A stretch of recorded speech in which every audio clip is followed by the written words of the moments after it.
Hello and welcome to Wildcard from MUNPR, our new interview podcast coming from our studio at number 205 HSS Tower, right to your ears. I'm your host, Caleb Lance, and my guest today is a titanic figure in recent UTK Mun history. Whether for his 4 years spent in the club, his 2 previous attempts at seeking elected office, or his legendary fantasy teams, Jack Oliphant is a man well known in this club. His contributions run much deeper than that, though. Jack has represented UTK Mun at several different conferences in the last 4 years, ran our Fallout Knoxville scrimmage last year, and was a crucial cog keeping the wheel of Volmun 10 running. You can catch him later this month as the crisis director for our ad hoc committee at 10 Mun 2, which you should all sign up to staff, by the way. And I'm sure there will be many surprises in store for delegates and staffers alike in that committee. Jack, welcome to the show. Yeah, that was a very generous introduction. Thank you very much. Of course. I only remember running for office once, I'm going to be quite honest. I know you ran for president. Did you not run for FYOC too? Oh my God, I completely forgot about that. Yeah. I was I swear to God, I remember seeing baby Jack up there. Oh yeah, I know, man. Dude, I'm 23. I know, man. I'm almost 22, pushing 30. Yeah, God. I know. Yeah. I got my AARP card in the mail yesterday. Yeah, they tell me you're born before 2011. It's over. Yeah, it's yeah. over. Yeah, so. If you remember the Iraq War at all, just pack it up. Anyway, For our audience, the way these interviews are going to work is going to be slightly different from last semester if you listened to any of those. So it's going to be 3 rounds. Each round is going to have 3 questions, 1 general question, 1 membership chair question, and 1 personal question. The interviewees get 1 skip on the personal questions where just no questions asked. I draw another card, they don't answer that one. And 1 flip where I have to answer it before they do. And as always, for all of our candidates, there is a prize at the end of the game. All right, so Jack, just to start us off, first, why do you want to be membership chair? Right, so during my time in Model UN, we've always had a sort of like finance problem. And so what I'm trying to do as membership chair, I'm trying to, encourage club participation among the student bodies so that we can sort of, get out of this finance problem. Because if we have more bodies, we can hold bigger conferences, we can have more people traveling, we can collect more dues, just the whole 9 yards. And I think as membership chair, I'll be able to select the type of people that would be good for enriching our club. Nice, solid. So moving on to that membership chair specific question, the membership chair is largely responsible for all of our club's social events and outings. What is 1 event or outing that the club has not done that you would organize if elected? So it's less about the actual event itself and more what we're doing with the events. So I've recently made a partnership with the Merchants Guild, and the Merchants Guild has promised me a certain amount of funding that we can put into our events if we, sort of work it into more of a financial operation. So like sort of the goal, we will expand the events. We've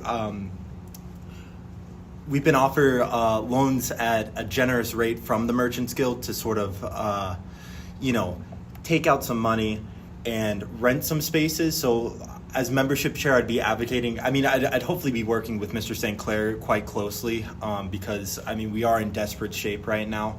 So we're hopefully going to take out a few loans and start, renting places instead of just apartments where, the max capacity can fill up real quick. So we're going to, 1, take out much larger spaces. We're going to advertise a lot more heavily, and we're hopefully going to charge people for coming in. So if you elect me as membership chair, we're hoping to make the parties more, or socials more, self-sustaining, like how they do in larger cities than Knoxville. I have to ask, what is the Merchants Guild? Oh, the Merchant Guild, it's just, it's some old associates I have, and they're willing to help me execute my vision. And really the club's vision as a whole. They're very interested in helping us thrive as long as it can be a mutual sort of arrangement that helps both of us. And I really think that we can get there, or at least I can get there. Dark money in the club elections is crazy work. Did you? Oh, I thought you. Yeah. No, the phone was just turning off. Oh no, you're good. But I forget that voice memo still go. Okay, so moving on to the first personal question. So this is round 1 memories. So I've got 3 cards here. We'll do left, middle, or right. Okay, I'm going to go middle. Middle. All right. What is something you admire about yourself from 5 years ago? Very little. Would you like to say more about that? I think that's about it. All right. All right. To grow. How old was I when I was 5 years ago? I was what, like nearly 17? 35? Yeah. It was no good anyways.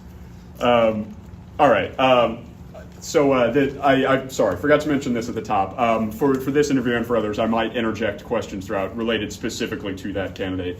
Of course. You are a senior, correct? Yes, correct. Do you think seniority in the club helps you or hurts you in this race?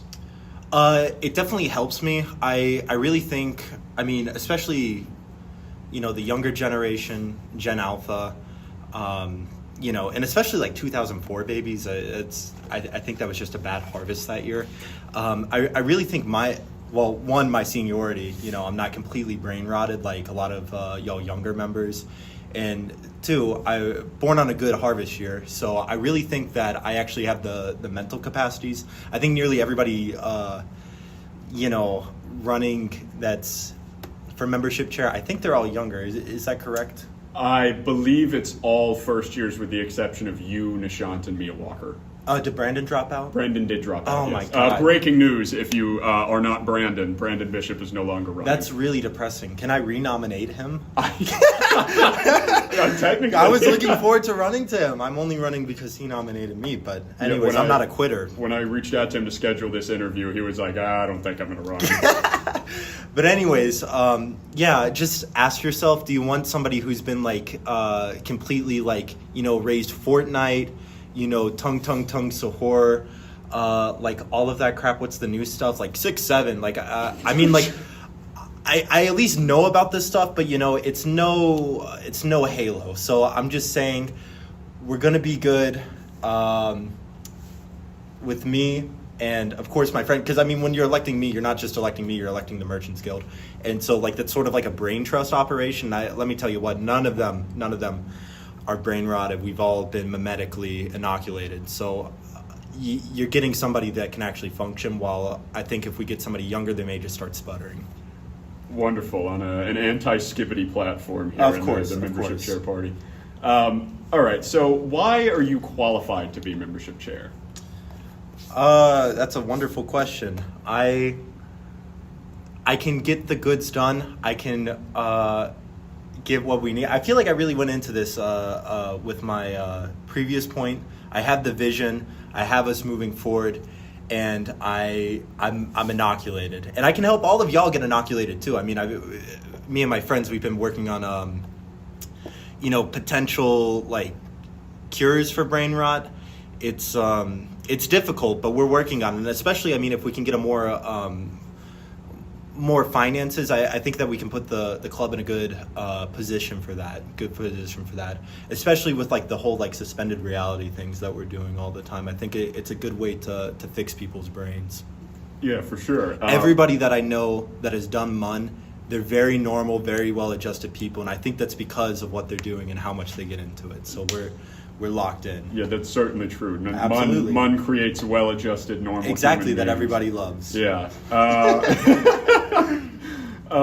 So aside from the once-a-semester engagement fairs, our course. club is not particularly involved with the broader campus community. Yes. So as membership chair, how would you better integrate us into the wider university ecosystem? Right. So what I think is important is direct face-to-face interaction with people. So the goal, I want to establish a squad, a goon squad or something, and we're just roaming around campus. I think the goal, we definitely want to get high net wealth, or at least their parents, sort of individuals, so that we can sort of fold them into the club and extract them for all that they're worth. I'm a Nepo baby myself, so I feel like I'm sort of a truffle pig, so I think I can help identify these people, and me and whoever wants to participate, we can put that volunteer hours if you're in the honors college, or we can figure out some sort of compensation. But we'll basically jump them and sort of I guess what would the word be? gang stalk or Peer pressure them? Yeah, peer pressure, psyop, I don't know. But basically just kind of make their lives, adjust their lives to move in a certain direction to where they would want to join the club, and hopefully we can get more engaged in that aspect. On the other hand, though, engagement chair or membership chair, we need to be vetting certain amount of engagement. So if there are people that, I don't know, we'll get into that later. All right. Moving on to that second personal question. Round 2 is insights. Left, middle, or right? Eeny, meeny, miny, mo, catch a tiger by its toe. If he hollers, let him go. Eeny, meeny, miny, mo. So we're going to go left. Left it is. Yes. Which voices have you learned to turn down in your life? Pretty much like everybody who's not me. If you get to a certain point, you can kind of create your own reality, and like some people are gonna be like, oh, that's unhealthy, that's delusion, but it's your own reality. So that's up to you. I think that's an Adam Savage quote. Is that really? I reject your reality and substitute my own. That's kind of he says it more eloquently than me, but yeah, basically that. It's a much funner life. So as we talked about earlier, this isn't your first time running for office in the club. No. You ran for FYOC back in 2022, back in the BC times. Yes. And more recently, you were a candidate in the 2023 November special presidential election before you dropped out. Yes. What did the experience of running for president teach you that you're using in this election? Basically that hate is the greatest fuel. I initially came in because I hate Brandon Bishop and Nishant Pokharel, and Brandon Bishop already quivering in his boots, dropped out. It works pretty effectively. I ran back then out of a motivation of hate and disgust and just those sort of emotions, and if you're able to sort of draw from that, you can accomplish great things. And it was only whenever I got kind of bored and tired and lazy and I wasn't hating as much that I was like, whatever, and then I faltered. But I promise you now, 2025 Jack, very hateful individual, very angsty and disturbed and evil. So I can promise you to run hatefully and to rule hatefully, and that's my guarantee to you, the people of Make America Hate Again. I can get behind that. So what is your strongest quality as a candidate, and what is your weakest? I don't really have any weaknesses, but I also don't really have any strengths. I'm kind of just I'm kind of just so that's up to you. At least I'm not awful, I guess. You can put that on a bumper sticker. Yeah. At least he's not awful, I guess. Right? Age of mediocrity. Yeah, hey. What is your best idea for a social theme we haven't done before? Oh, again, that's sort of I don't want to get into that because the Merchants Guild, one of the things that they one is the creative rights and license. So I've already signed a contract, so I know what they want to get into, and hey, let me tell you what, people, it's real good stuff, but you gotta elect me to find out, because the other candidates, they'll tell you they have all of these social ideas, they want to do this, they want to do this, but if you get me, you get the mystery box, and the mystery box could even be their ideas, so you just gotta wait and find out. That's truly, yeah. Hey, what do you have to lose? All right, so let's not get into what they have to lose. I prefer not to talk about that. Yeah, running a positive campaign. Yeah, positive campaign of hate. Yeah. All right, so under the final question here, a personal question, round 3, beliefs. Left, middle, or right? Well, I guess we got to go right now. Right. How often do you think about death?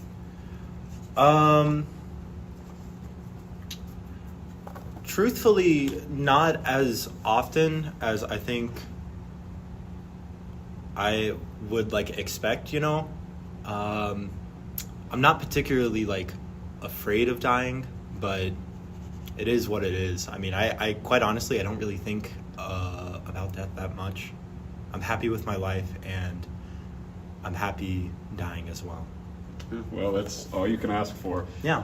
Well, Jack, you've won the game. Congratulations. Oh my God, thank you so much. Yes. I didn't get to do the flip, I guess. Oh, well, I'm sure somebody will flip Yeah, I in guess. one We'll of these figure it interviews. out. I didn't really understand the code. I'll explain it better for the next one. No, you did a perfectly good job, but I guess the candidates should, or not the candidates, but the people should know this. I am kind of stupid. I'm kind of an idiot. And so, like, I think Caleb did a really fine job explaining it to me, but I just didn't process it. So that's my bad. You're too kind.